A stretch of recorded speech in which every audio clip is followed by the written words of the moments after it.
Hey everybody, welcome to Breaking the Beta Bottlenecks, Slowing Product Teams Down. My name is Paul Jones, and I am here with the CEO of Centercode, Luke, who is going to be talking with us a little bit about some of the beta bottlenecks that can happen and that he's seen over his 25 years as head and CEO of Centercode.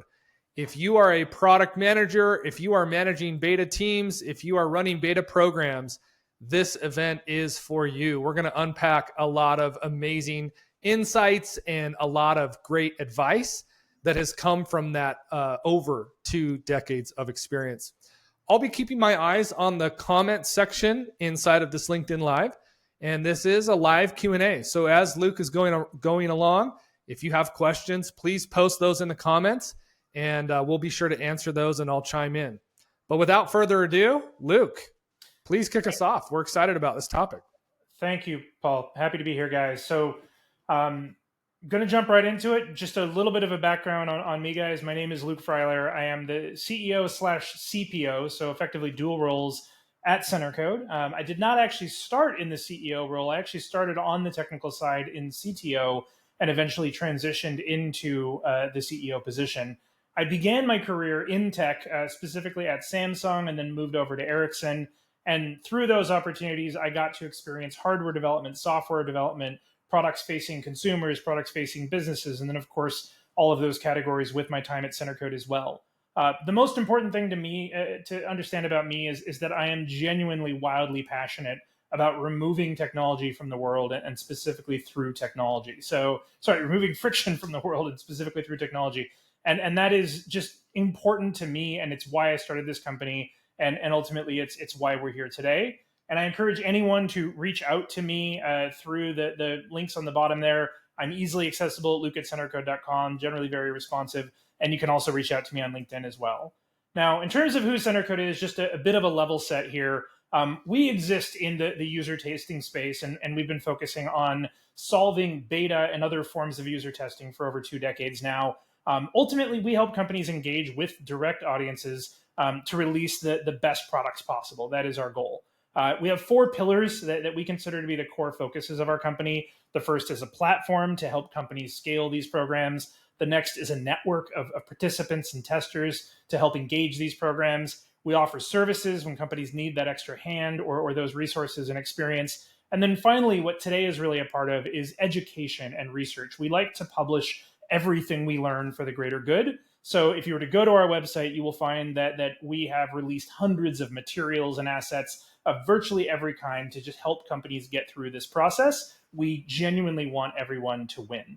Now, in terms of who uses us, we typically work with sort of the mid-market to very large enterprises. And you'll, of course, recognize some of the logos on the left, but we're not here to sell Centercode, so I'm going to move on.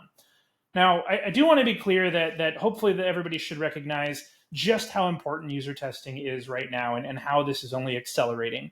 The disruption of AI in design, development, test, deployment, literally every step of the PLC is increasing a lot of unknowns. We're creating risk all over the place, and getting a product in front of customers prior to getting it out is one of the key means to mitigate those risks. The products and their environments are continuing to grow in complexity. Each is effectively standing on the shoulders of the prior and getting more and more sophisticated, often with an even more mainstream audience. And at the same time, especially in tech right now, resources are heavily strained, and often we're leaning on new technologies like AI to offset that strain and help move along, and that creates its own new series of problems. And then finally, budgets favor clear ROI. You need to know exactly why you're doing this and what you're getting out of it. And done right, beta can absolutely produce that and provide that very easily.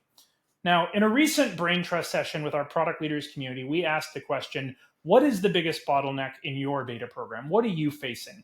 And what we wanted to do was bring together a bundle of all of those questions and just walk through them one by one and answer. And if any additional questions come up through this, we can answer them in real time. We can follow up, whatever makes the most sense for you guys. But ultimately, we want to knock down these bottlenecks and work with you guys to hopefully get the most impactful user testing and the best products possible. So today, we're going to tackle those one by one.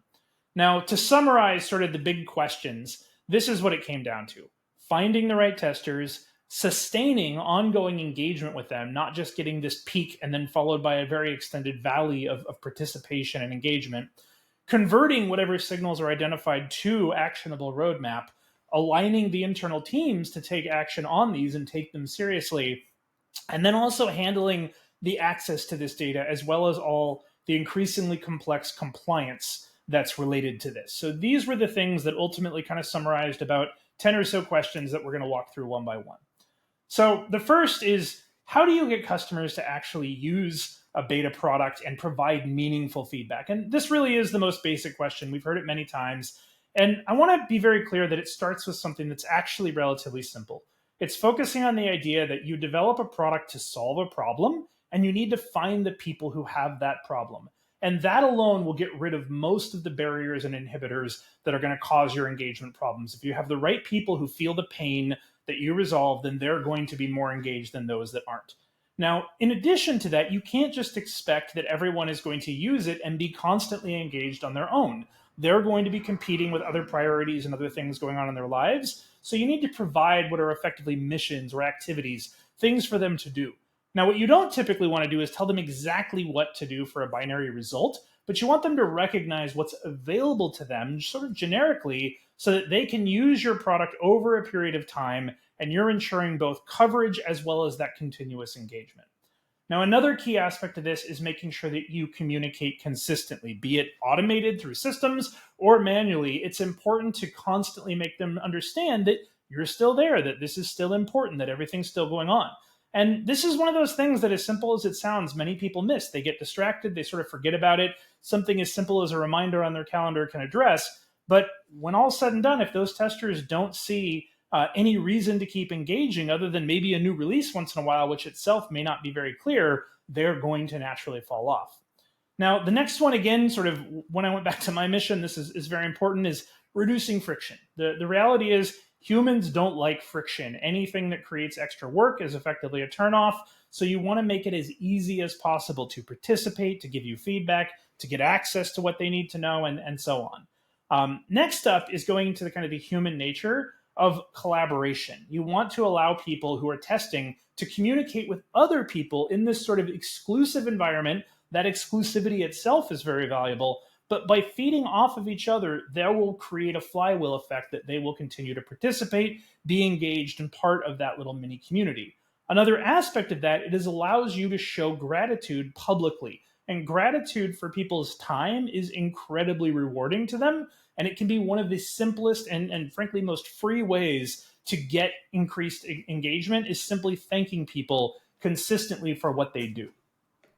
Now, another side of this is ultimately the question of what motivates them to commit their time and overcome the risk and bandwidth concerns that they have. And really, there's kind of three things that I want to zero in on. The first is that you want to position this to your testers as they're getting a seat at the table. And again, this is very meaningful. If they care about the thing that is causing their pain, solving their problem, then being part of that solution can be very, very valuable to them emotionally. So making it clear that, hey, they're going to get access to communicate effectively directly with the product managers and whatnot that are driving this product, and they're going to help drive that forward, is an incredible thing for people. And they really do respond to that. Now, the next thing is, as I said, if you find the people with the pain, being able to address that pain sooner, solve that problem, be more efficient, whatever it is your product does, there are people that are going to really want to take advantage of that. It's not just about finding the people who want to try the new sexy thing. It's about people who have the problem that you set out to solve, who de facto represent whatever your target market is, and they're going to want to be engaged in doing that faster. Now, the last one on here I do want to point out, and this was based on a lot of research we did, is we came to learn that recognition and representation, that seat at the table, far outweigh any sort of other incentive that you might give. And we did some studies on tests that we were running where we were looking at sort of what motivated testers. And we found that testers that were motivated by some sort of incentive, a gift card, some sort of reward, were far less impactful. Their feedback was less rich and less frequent than those that really did just have the problem and wanted to be part of the solution.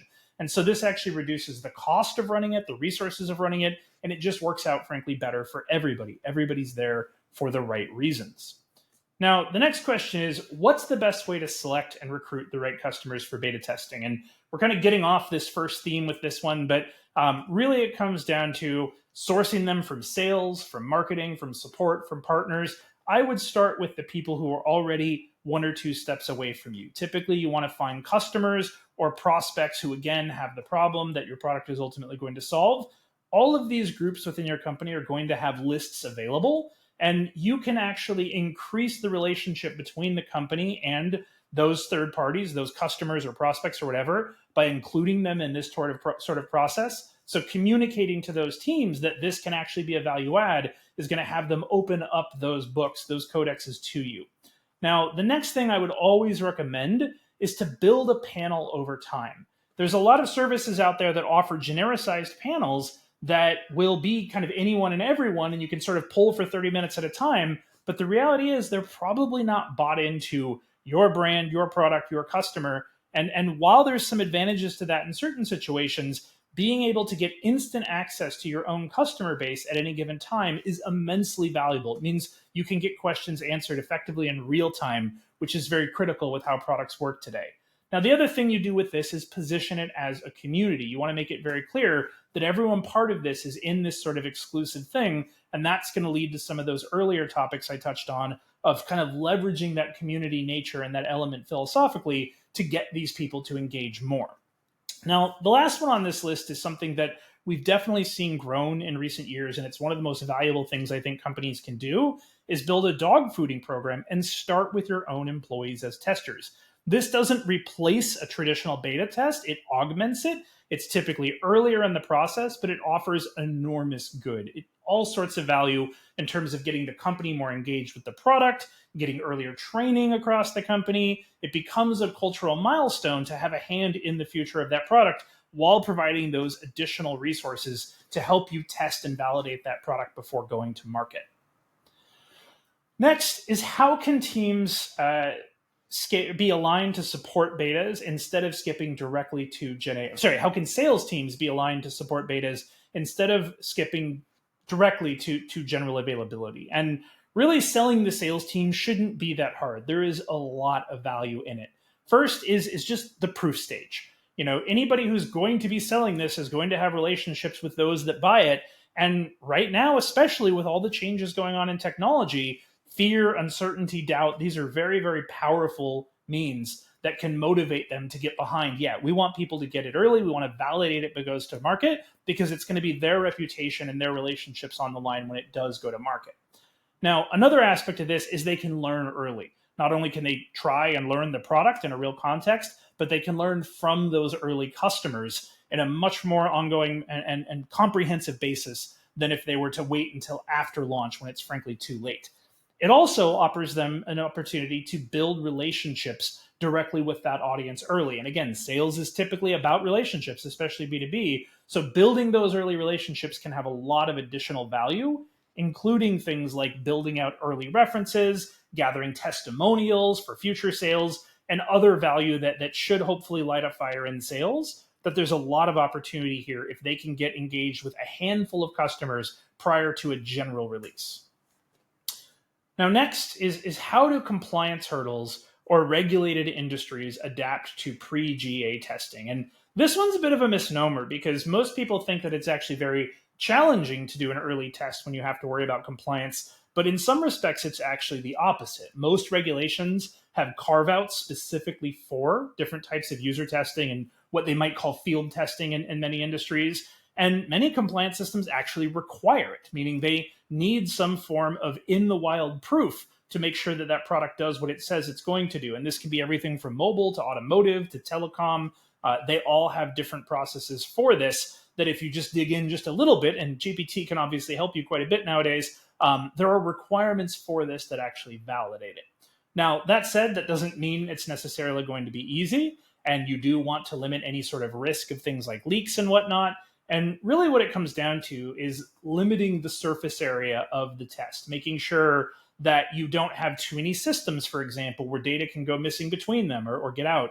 You want as clean an experience as possible, as something as simple as possible to gather that feedback, so there's just fewer moving parts to worry about. Now, the last one on here is something that many of our customers do and really appreciate is you need to minimize and anonymize PII as much as possible in certain industries. If you're building things like consumer electronics, Your worry is obviously less than maybe something like medical. But there's a lot of means out there and easy ways to effectively create a barrier between your product managers and those end users that will still gather the feedback that you need, but not necessarily have to worry about exactly who those people are. Their individual identities are not typically important to creating the product, and there's a lot of ways that you can work around that very easily.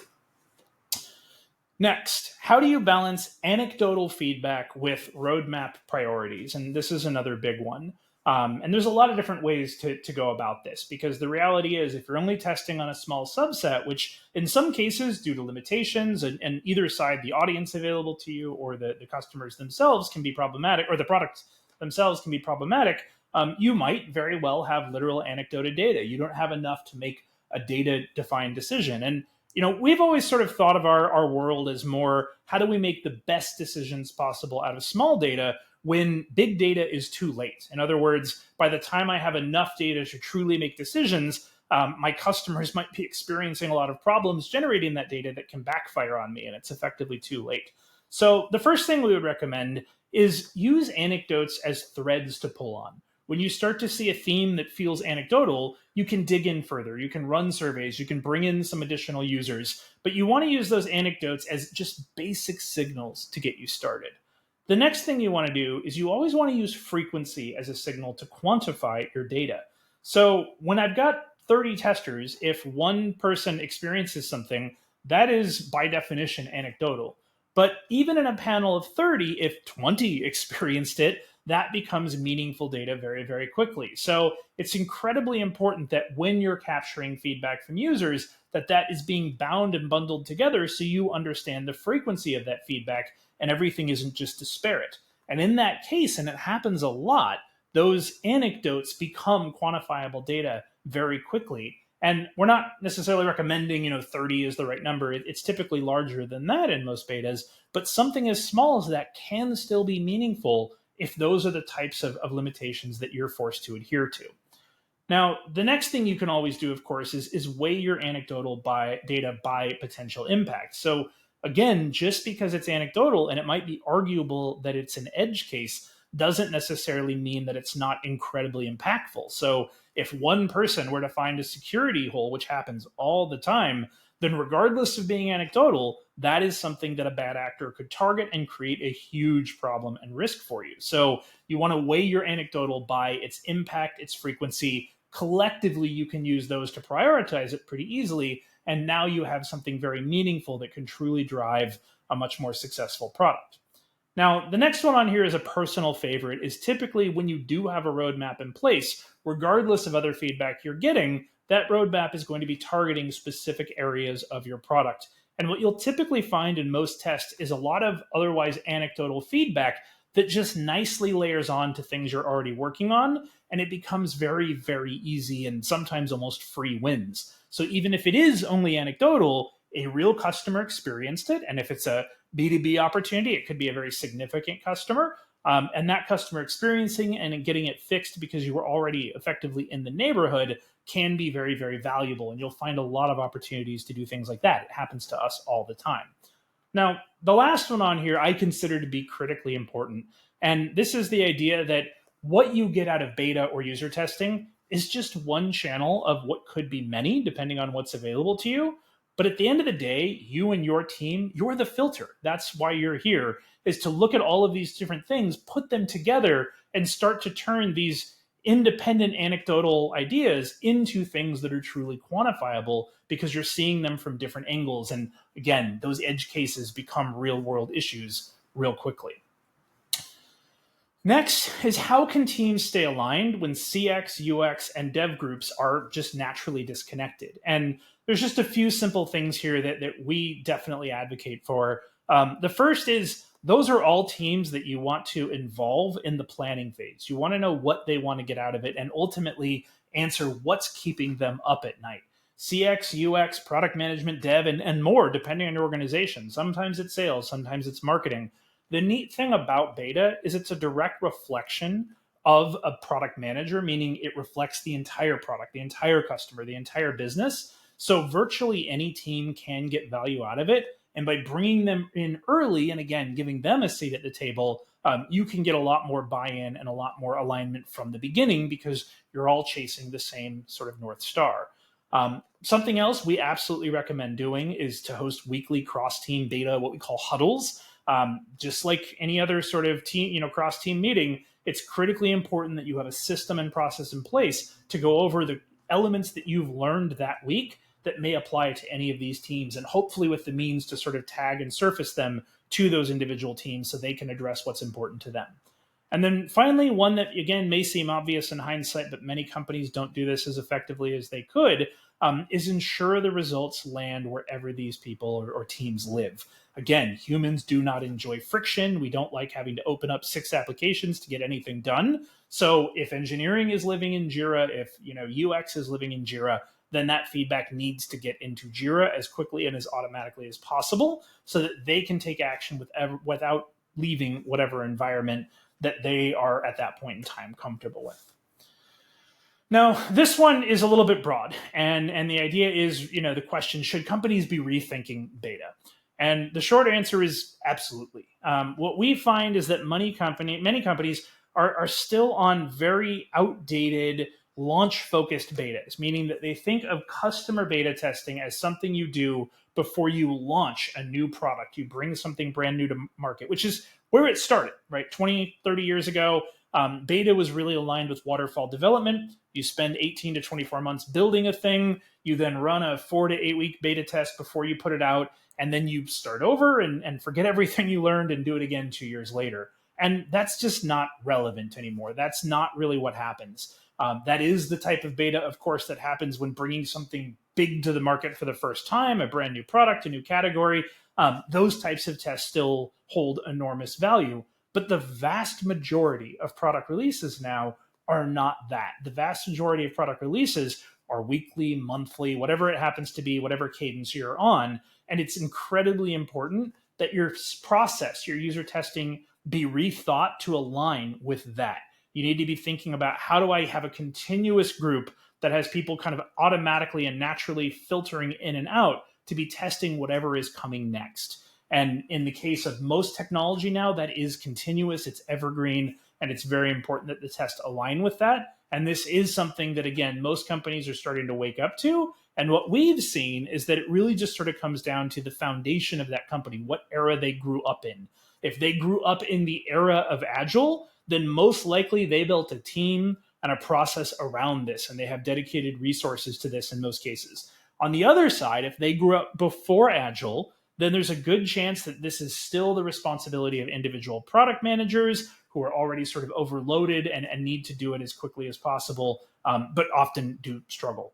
And then, of course, AI is changing the game again. It's making some of these things easier. It's creating new risks, but it's still to be determined exactly how it comes out. But there is obviously many, many opportunities here to help out with that. Now, to close it up, any ways that we can help you, some closing thoughts. I definitely would suggest that this is a great means to mitigate your existing any reductions that you're already dealing with. So something that we're seeing, obviously, as many of you are as well, is reductions in workforce all over the place. And in many cases, there's an intent to lean on AI and whatnot. What we are telling you that's kind of an interesting model here is your customers want to work on your product for you.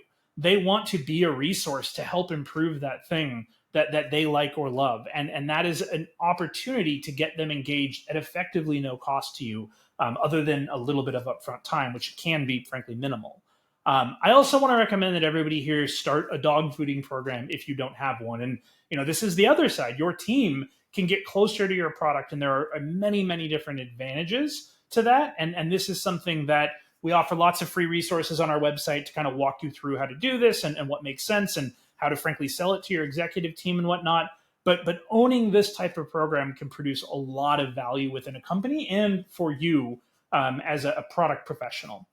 Now, next is positioning customer testing as a mitigation of rapid change. And this is something that we're all dealing with. We're all seeing, virtually every company is thinking about or actively engaged, hopefully, with AI.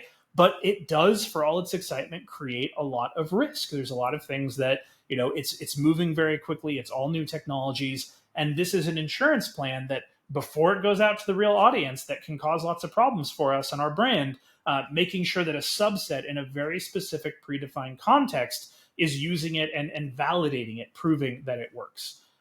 Next, please rethink your user testing in that modern continuous cross-team context. It should not be siloed to an individual team or just owned by product. The value here is tremendous, and product is invested in the full success of that product and company. So having more teams involved and having this touchstone can be very, very important, just as is having a continuous program and not something that you just touch on every couple of years. And this may seem obviously self-serving, it's our world, but it is incredibly important whether or not you work with us or just learn from us that you have a continuous program that benefits you.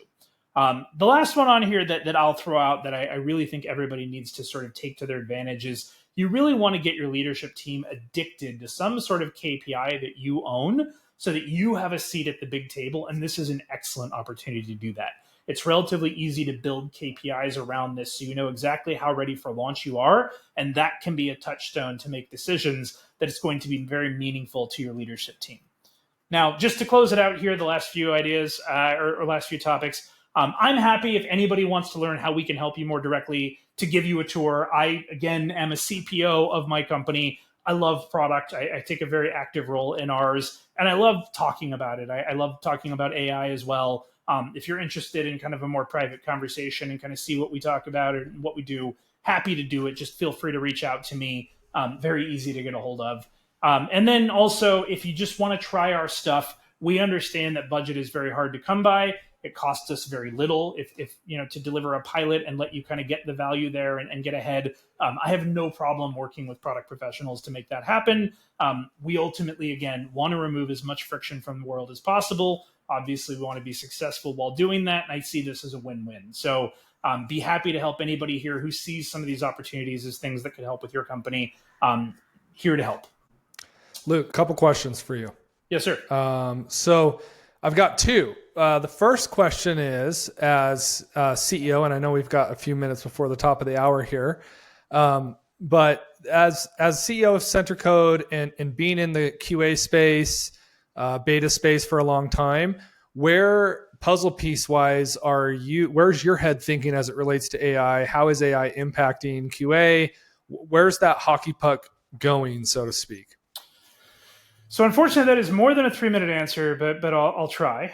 I do believe that a few years ago, we all sort of thought that QA was on the chopping block. And for clarity, we are not QA. We are kind of real world testing. So a little bit different. But I think everybody thought QA was a bit on the chopping block because it seemed like one of the things that was going to be automated, because automated testing was sort of pre-AI era. The reality is, with how fast everyone else is moving and how engaged AI got in actual development and code development and whatnot, I actually believe QA is very strong right now, because I do believe the final eyes, both within the company in a QA role as well as outside within a user testing role, are going to be critical mitigation to all the risk that we have for the next few years, at least, until we get comfortable with how all of these new systems and ideas perform. So I actually think QA is in a very strong position, but I do believe that QA is going to lean heavily on AI to augment its work, like I believe everybody will. I do believe we're also going to see fewer sort of specialists and more generalists supported by agentic tools, but that is a much longer topic for another day, and I'm sure we will get into it. Awesome. Well, last question for you. When you're running beta programs on Centercode, what is your average engagement rate? So when we're running them, we actually guarantee at least a 90% engagement rate. We typically hit 100%. Wow. We have means to do that, but that was obviously a lot of experience to get to that. The typical rate, if you're just kind of coming at it blind, is in the 20 to 30% rate. We believe that just by implementing some core philosophy, people should be able to get to 50%. But if you're doing everything you can to remove friction, recruit the right testers, engage them, basically take to heart a lot of what I said today, then you should be able to absolutely maximize your test and easily hit 80 to 90% or greater. That's phenomenal. And we might have to do another LinkedIn Live in the future, diving into how you get those numbers specifically. Absolutely. Okay. Well, thank you, guys. Thank you, Luke. Appreciate it.